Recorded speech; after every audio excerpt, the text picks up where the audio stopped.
Saat evaluasi pemilu dan pilkada, pemungutan data pemilih untuk Jawa Tengah mendapat peringkat pertama tingkat Terbaik nasional, satu, terbaik gitu. satu tingkat nasional. Untuk di Provinsi Jawa Tengah ini memang apakah 100% aman terkendali atau mungkin ada kendala-kendala yang ditemui kemarin Mas Paul?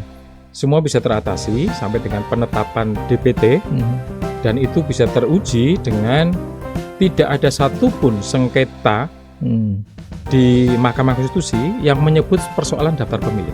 Di Jawa Tengah sama sekali tidak ada, baik pemilu maupun pada saat pemilihan pilkada kemarin. Poin-poin evaluatif apa saja yang Mas Paul dan tim temukan di Divisi Datin yang kemudian ini akan kita upayakan adanya perbaikan yang semakin baik lagi untuk pemilu mendatang, Mas Paul? Kami di provinsi bisa memantau sampai ke tingkat pantarlih dari TPS 1 Desa A, Kecamatan B, Kabupaten C gitu, tanpa perlu saya turun.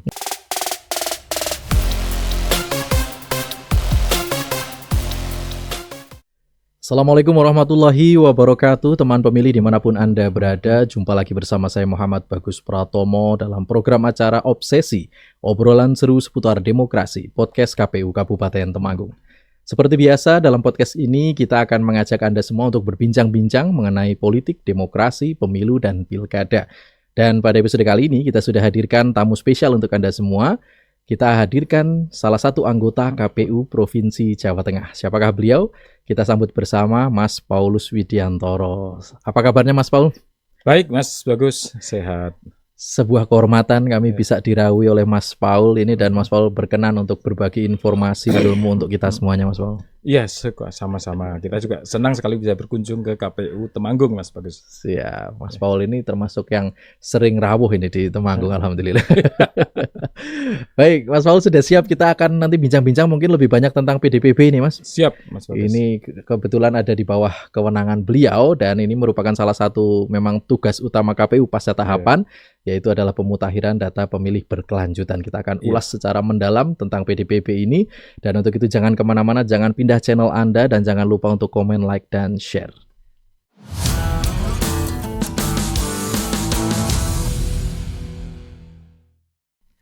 Baik Mas Paul, sebelum kita ke PDPB mungkin ada baiknya kita flashback sedikit Mas Paul. Siap.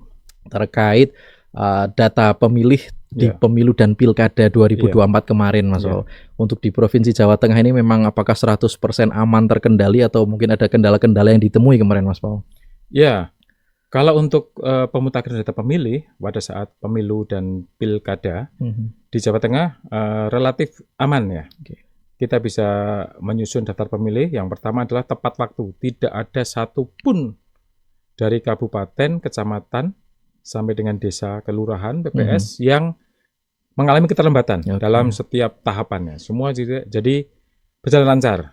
Lalu terkait dengan permasalahan-permasalahan yang terjadi, semua bisa teratasi sampai dengan penetapan DPT, dan itu bisa teruji dengan tidak ada satupun sengketa di Mahkamah Konstitusi yang menyebut persoalan daftar pemilih. Di Jawa Tengah sama sekali tidak ada, baik pemilu maupun pada saat pemilihan pilkada kemarin, lancar. Sempat ada yang melakukan sengketa administrasi terkait dengan DPT dari salah satu tim paslon presiden dan wakil presiden, tetapi sampai dengan sidang di Bawaslu kita bisa membuktikan semua yang kita lakukan, semua hasilnya, sehingga kita menang dalam sengketa administrasi di Bawaslu, bahkan sampai mereka naik ke tingkat Bawaslu RI. Itu pun kita masih memenangkan. Artinya ini juga hasilnya baik. Lalu saat evaluasi pemilu dan pilkada, pemutakhiran data pemilih untuk Jawa Tengah mendapat peringkat pertama tingkat nasional, terbaik satu tingkat nasional. Dan ini 2 kali berturut-turut Mas Bagus. Jadi pemilu 2019 kita juga peringkat 1, pemilu 2024 dan pilkada 2024 kita juga peringkat 1. Jadi mempertahankan 2 kali. Dan 2 kali itu Mas Paul Kadif Datinnya ya? Iya, masih saya. Ini juga tergantung komandannya siapa. Baik, tadi disampaikan bahwa dari proses awal bagaimana tepat waktu, ketepatan waktunya dan sebagainya sampai DPT-nya aman semuanya. Begitu juga dengan DPTB dan bahkan DPK di hari pemungutan suara tidak ada masalah sama sekali ya Mas? Tidak ada. Bahkan untuk salah satu penilaian mereka adalah berapa persen jumlah DPK Nah, kita termasuk untuk provinsi besar kita yang termasuk sangat kecil. Jadi 0,017. Berarti tidak ada setengah 0,20% aja nggak ada. Nggak ada. Jadi sangat kecil. Jadi kalau untuk provinsi tingkat besar ya, DPT dengan kita ranking 3 jumlah DPT ya, setelah Jawa Barat, Jawa Timur, Jawa Tengah. Dengan jumlah pemilih sebanyak itu ternyata kita bisa menyusun data pemilih, pemilih yang sangat akurat seperti itu ya Mas Paul. Iya, Mas. Oke, nah kemudian tadi disampaikan setelah tahapan pastinya ada evaluasi gitu kan ya Mas Paul. Poin-poin evaluatif apa saja yang Mas Paul dan tim temukan di divisi Datin yang kemudian ini akan kita upayakan adanya perbaikan yang semakin baik lagi untuk pemilu mendatang, Mas Paul? Ya, salah satu yang menjadi evaluasi kami adalah ke depan kita akan semakin menggunakan teknologi informasi. Sehingga kami berharap bahwa ke depan proses coklit, pencolokan penelitian di mana yang Pantarlih atau PPDB turun, lalu melaporkan hasilnya kepada PPS, itu bisa dilakukan secara digital. Sehingga pertama kita semakin mengurangi penggunaan kertas, itu sampah yang kurang ekologis ya. Lalu yang berikutnya adalah kami di provinsi bisa memantau sampai ke tingkat Pantarlih dari TPS 1, Desa A, Kecamatan B, Kabupaten C gitu. Tanpa perlu saya turun, saya bisa tahu bahwa Pantarlih ini sudah bergerak mendatangi berapa rumah. Lalu apa yang ditemukan? Misalnya perbaikan datanya di mana, TMS-nya siapa saja, yang sudah MS siapa saja. Jadi tanpa saya perlu turun ke kabupaten, saya bisa tahu. Itu yang semakin kita tingkatkan. Karena kemarin penggunaan untuk e-coklit, walaupun 100%, tetapi masih ada kendala-kendala. Karena penguasaan teknologi informasi, atau mungkin juga kendala jaringan. Ini yang harus kita perbaiki. Nomor satu itu. Yang berikutnya adalah koordinasi kita tentu dengan yang pengampu data kependudukan di Dukcapil di masing-masing daerah terkait dengan administrasi kependudukan. Karena di Jawa Tengah walaupun sudah bagus, sangat signifikan perkembangannya, masih kita temukan data kependudukan yang tidak semestinya lah. Misalnya seorang yang sudah pindah rumah, pindah alamat, karena mikirnya hanya antar kecamatan dalam satu kabupaten, dia tidak merubah KTP. Lalu perubahan status, menikah dan belum menikah, itu juga tidak dirubah. Sehingga ini, lalu orang meninggal yang belum mengurus akta kematian, sehingga di data penduduk masih ada. Ini hal-hal seperti ini yang memang harus kita tingkatkan ke depan.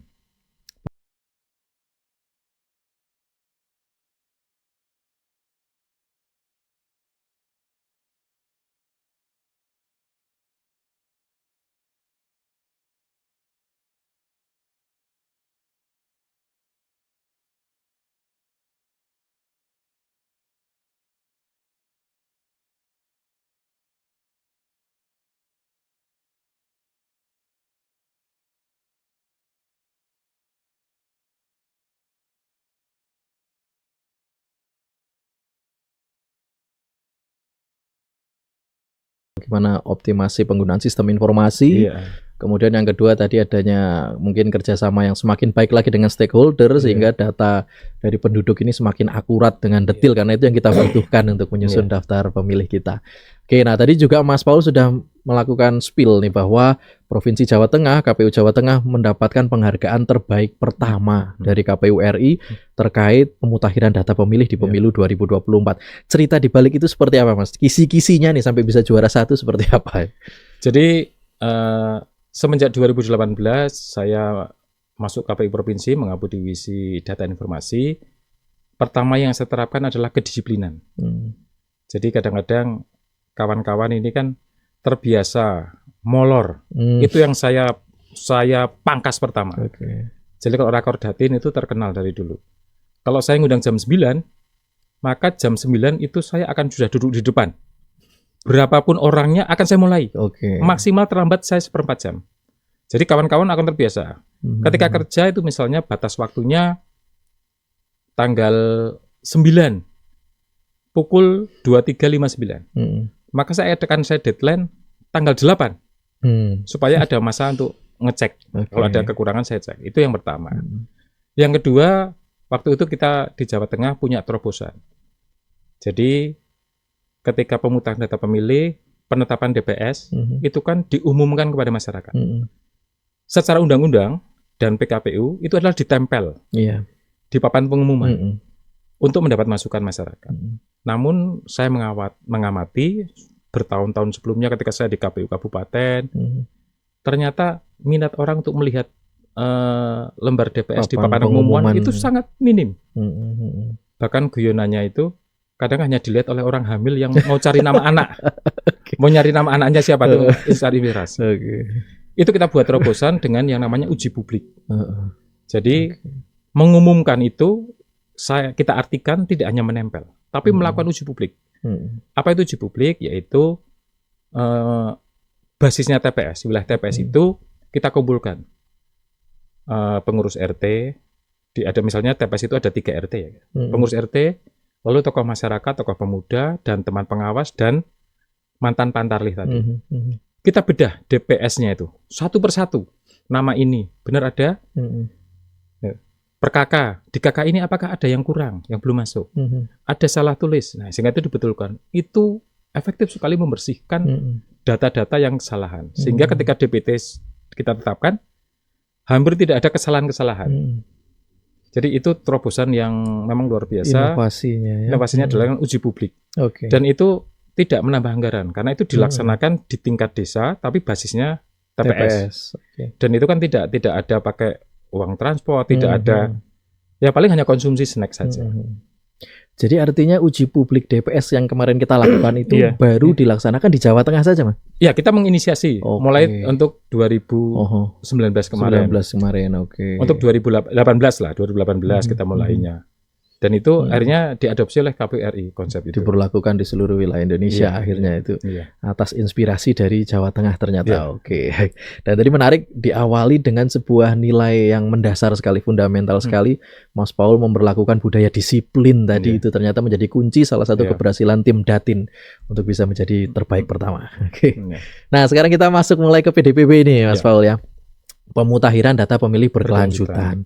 Mungkin ini masyarakat awam juga masih agak bingung gitu ya, karena kemarin mungkin di tahapan pemilu dan pilkada kita ada tahapan mutarlih di mana mereka didatangi untuk dicoklit.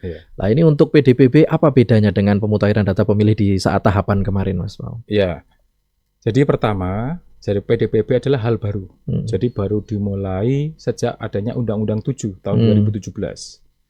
Nah, apa yang disebut PDPB adalah pemutahiran data pemilih berkelanjutan. Artinya KPU merubah sistem pemutakhiran data dari yang dulu digunakan adalah namanya predict list. Jadi predict list adalah pemutakhiran data dimulai ketika periode mau tahapan pemilu atau pilkada tertentu. Diganti dengan continuous list. Jadi pemutahiran data itu continue, selalu diupdate. Nah, itu latar belakangnya. Apa manfaatnya? Undang-undang mengatakan bahwa ketika mau diadakan pemutakhiran data pemilih dalam rangka mau pemilu atau pemilihan, itu diawali dengan KPU menerima DP4, data penduduk potensial pemilih dari Kemendagri, yang disinkronkan dengan DPT pemilu terakhir. Nah, kita membayangkan misalnya pemilu yang ke depan adalah 2029. DPT terakhir kita tetapkan kalau mau pilkada kemarin tanggal 17 September 2023. Oh, 2023. Ya, 2024 ya, 2024. Artinya itu kan ada jeda sekian tahun. 2024 kalau misalnya kita mulai nanti 2028, artinya ada jeda 4 tahun. Tentu banyak peristiwa yang sudah terjadi. Pemilih yang tadinya memenuhi syarat sudah tidak memenuhi syarat karena meninggal dunia, pindah domisili, atau menjadi TNI Polri. Atau ada pemilih yang baru sudah masuk usia pemilih, atau pindahan, atau pensiunan dari TNI Polri sudah punya hak pilih. Nah, tentu ini ada kesenjangan waktu yang cukup panjang. Maka PDPB adalah mengatasi itu. Jadi setiap bulan kita mutakhirkan data kita.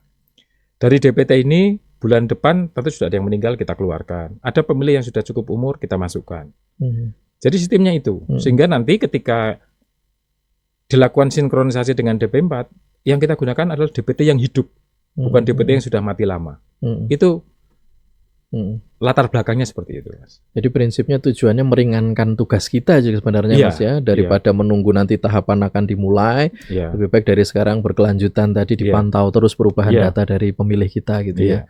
Dan ini akan berlangsung berarti PDPB ini sampai nanti menjelang tahapan pemilu 2029 dimulai gitu ya. Iya, jadi PDPB dilaksanakan bagi kabupaten kota yang tidak dalam posisi tahapan.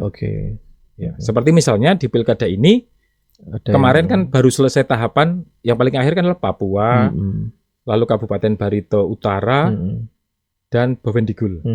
Jadi seluruh provinsi Papua Induk, itu tidak melakukan PDPB, baru mulai ini.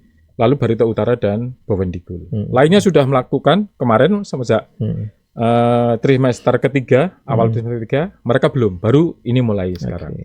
Baik. Nah kalau di Coklit, di pemutakhiran data pemilih saat tahapan itu kan masyarakat bisa dibilang statusnya pasif nih Mas, artinya menunggu di rumah nanti akan ada pantarlih yang datang.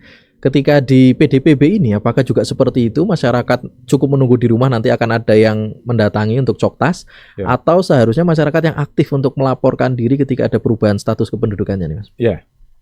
Jadi untuk PDPB ini, karena kami KPU sekarang tidak punya kepanjangan tangan, tidak punya PPK, PPS, tidak punya pantarlih, maka personil kita sangat terbatas.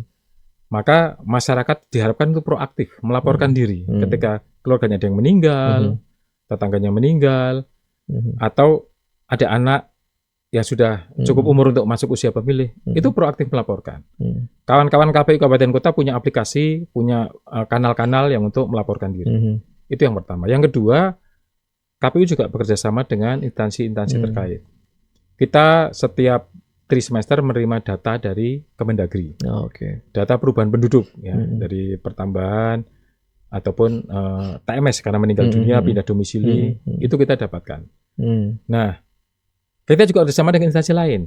Kita punya Kemenak, punya Dinas Pendidikan Menengah, yang tentu punya data Dapodik. Jadi anak-anak usia yang masuk 17 tahun kita juga mendapat di sana.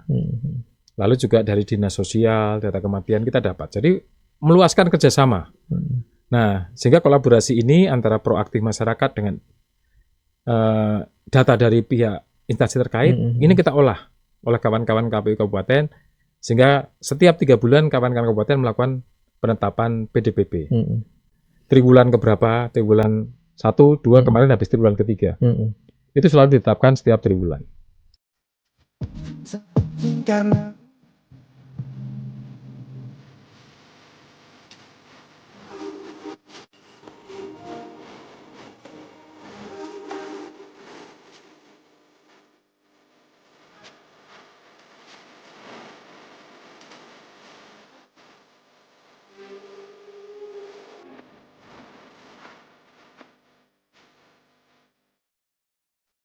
Oke, artinya selain menjaring informasi dari rumah-rumah warga secara langsung melalui Coktas, kita juga menggali informasi dari lembaga-lembaga tadi ya, Mas ya, stakeholder, kemudian ada info-info dari Dinduk Capil, dari mungkin bahkan Kodim dan Polres juga ketika ada anggota baru gitu ya. Anggota baru atau yang pensiun.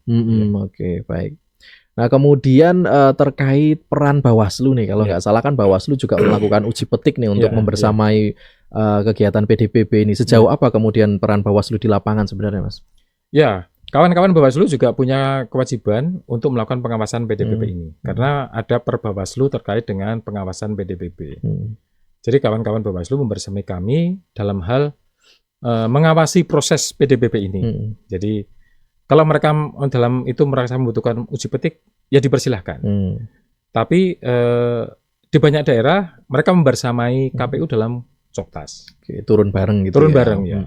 Mereka juga membuat posko aduan mungkin yang belum masuk atau apa. Nanti datanya disampaikan kepada KPU, lalu nanti kita cek bersama. Yang penting ada NIK-nya, nanti bisa kita lacak ke Disduk Capil. Oke, baik. Kemudian tadi kan kita tahu bahwa ada keterbatasan jumlah sumber daya manusia dari KPU, sehingga kita tidak mungkin mendatangi semua rumah warga saat ini.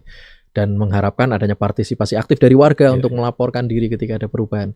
Boleh nggak sih Mas Paul, ketika misal tetangga atau mungkin pemangku kebijakan atau pemangku wilayah setempat, misal ketua RT atau kades yang melaporkan warga ketika dia ada perubahan status kependudukan. Jadi bukan si warga ini sendiri tapi orang lain itu boleh melaporkan seperti itu. Boleh. Jadi yang melaporkan itu semua pihak boleh. Oh, baik. Termasuk ketika tadi kita kerjasama dengan sekolah, artinya sekolah yang melaporkan ya.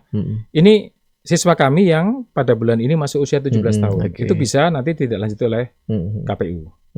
Jadi RT-nya boleh, kades-nya boleh. Bahkan di beberapa daerah kemarin paguyuban kepala desa itu juga dilibatkan dalam proses PDPP ini. Bahkan di pleno triwulan mereka juga diundang dan mereka siap membantu KPU. Oke. Nah, baik, artinya di sini kita butuh kerjasama Anda semua, gitu, semua lapisan masyarakat. Ketika memang ada perubahan-perubahan data penduduk pemilih yang terjadi di sekitar Anda bisa ikut aktif untuk melaporkannya ke KPU, khususnya kalau di Temanggung dengan KPU Kabupaten Temanggung.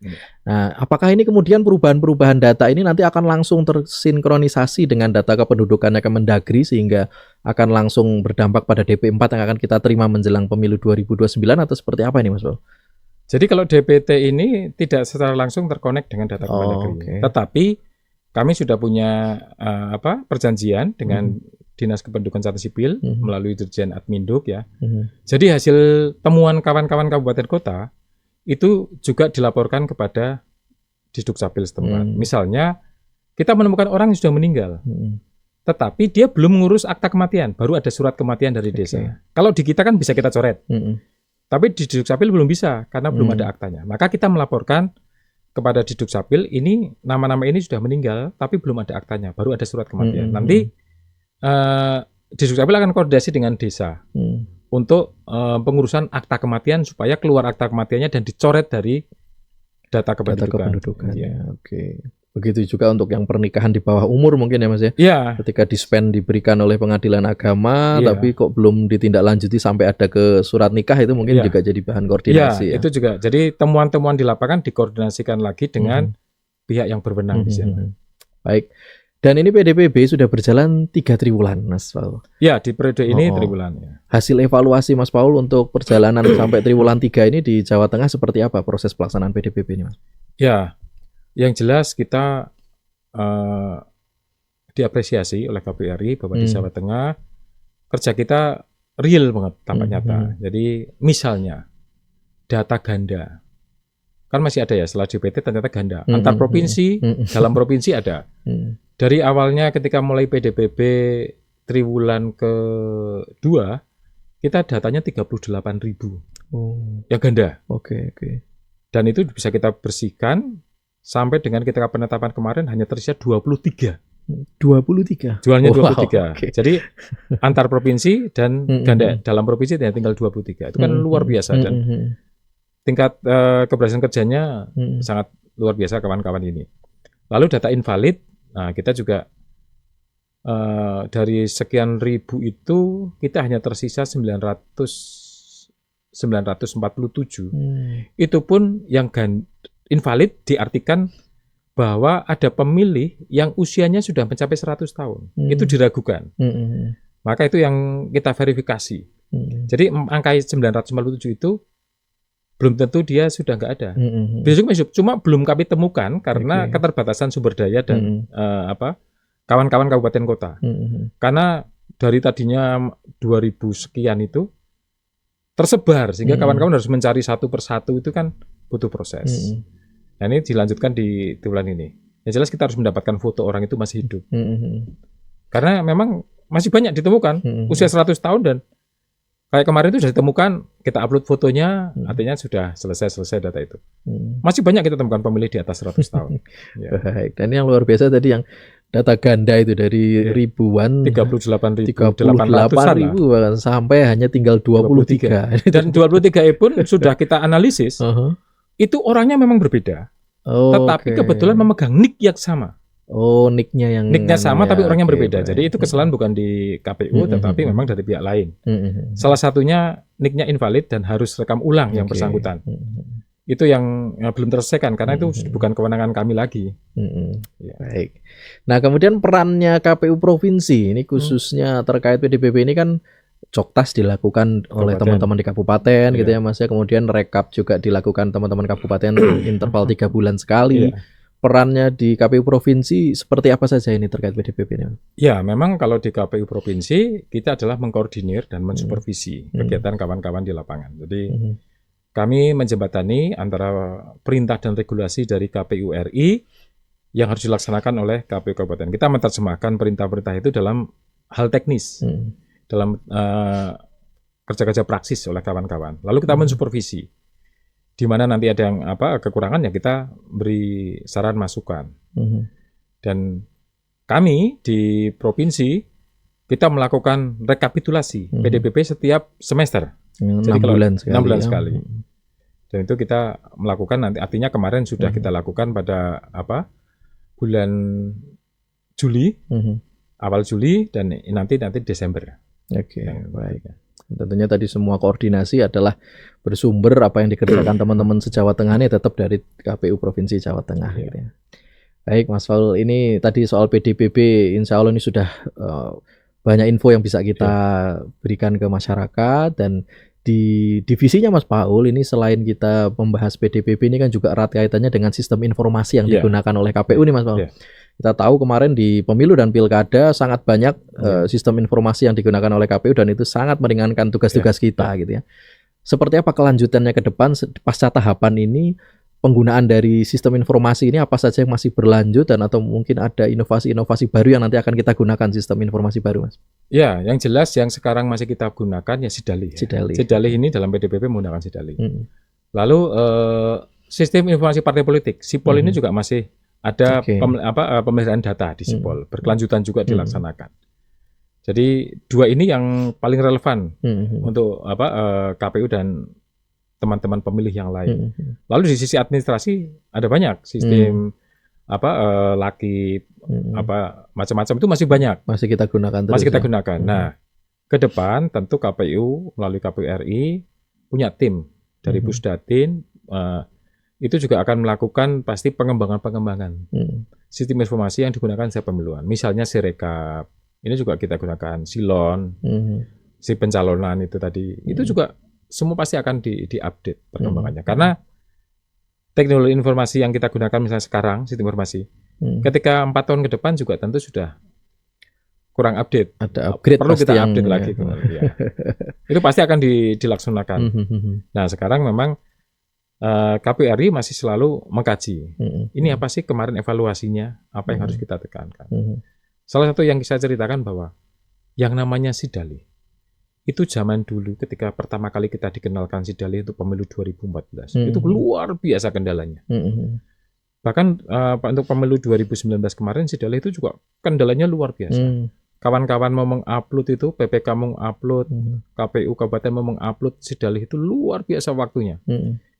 Ketika pemilu 2024, ketika pilkada kemarin sudah lancar, jadi baik, ya. Tidak ada keterlambatan gara-gara Sidalihnya masih bahasanya error terus, jadi masih lemot bahasa teman-teman itu. Nggak ada lagi istilah 402, 403 bad way gitu, nggak ada teman-teman. Demikian juga Sirekap. Sirekap pemilu 2024 kemarin pertama kali pakai Sirekap kan kendalanya luar biasa. Tapi ketika pilkada kemarin super lancar, hampir tidak ada kendala di Sirekap itu. Artinya teman-teman juga sudah menerima hasilnya sendiri. Inovasi terus dari KPU RI. Jadi artinya kita optimis di pemilu 2029 penggunaan Sirekap, e-coklit dan sistem informasi yang lain ini akan jauh lebih baik lagi insya Allah. Ya, pasti ada evaluasi dan perbaikan. Baik, terkait inovasi dan juga untuk mendukung tadi, ini kaitannya mungkin erat dengan SPBE ya, sistem pemerintahan berbasis elektronik. Seperti apa kemudian batasannya terkait KPU Provinsi dan juga KPU Kabupaten Kota dalam berinovasi dengan tujuan untuk mendukung SPBE ini Mas Paul? Ya, jadi itu sudah ditekankan oleh KPU RI bahwa kita sebuah aplikasi yang tunggal, sehingga tidak ada aplikasi-aplikasi lain di luar aplikasi resmi yang di KPU. Kalau KPU Kabupaten Kota membuat inovasi adalah dalam rangka mendukung ini. Jadi harus terintegrasi dengan ini. Lalu setiap kabupaten kota yang membuat inovasi harus dilaporkan kepada KPU RI melalui KPU Provinsi. Akan dinilai apakah ini boleh dilanjutkan atau tidak. Apakah ini mengganggu sistem atau tidak. Apakah ini ada gunanya enggak kalau sudah kita punya gitu. Tetapi inovasi ini biasanya secara berkala akan dipanggil oleh KPU RI, kabupaten kota provinsi yang punya inovasi. Nah, sehingga nanti akan presentasi dan nanti bisa jadi ini bisa lanjutkan atau malah diadopsi oleh KPU RI, diintegrasikan. Jadi supaya semua teman-teman di Papua, teman-teman di terintegrasi Aceh, semua. Teman-teman di Jawa Tengah itu sama, aplikasi yang digunakan sama. Prinsipnya sistem yang terintegrasi karena kita satu nasional. lembaga. Ya. Baik, luar biasa. Terima kasih banyak informasinya, ilmunya, Mas Paul. Tentunya ini ilmu yang bermanfaat sekali untuk kita semuanya. Dan mudah-mudahan Mas Paul enggak kapok ini untuk rawuh lagi di Temanggung. Iya. Kita masih tunggu rawuhnya yang berikutnya, Mas. Saya tentu akan mengunjungi. Selalu mengunjungi 35 kabupaten kota. Karena itu wilayah yang memang harus menjadi pertanggungjawaban saya. Jadi saya tidak bisa lepas tangan di suatu daerah yang walaupun baik-baik saja tetap saya kunjungi. Ya, seperti Temanggung ini kan tidak ada masalah, tetapi tetap saya kunjungi. Alhamdulillah. Kita tentu tunggu kabar baiknya ketika nanti Mas Paul rawuh lagi di Temanggung dan bisa rawuh di Obsesi lagi. Barangkali nanti data ganda yang 2-3 ini sudah jadi 0 gitu, Mas. Kita tunggu kabar semoga baiknya. Ya, karena ini pihak lain yang harus menyelesaikan, bukan kita. Baik, sekali lagi terima kasih Mas Paul dan teman pemilih semua. Inilah akhir dari kebersamaan kita bersama Mas Paulus Widiantoro, Ketua Divisi Data dan Informasi KPU Provinsi Jawa Tengah, dan mudah-mudahan informasi yang kami suguhkan di Obsesi kali ini bermanfaat.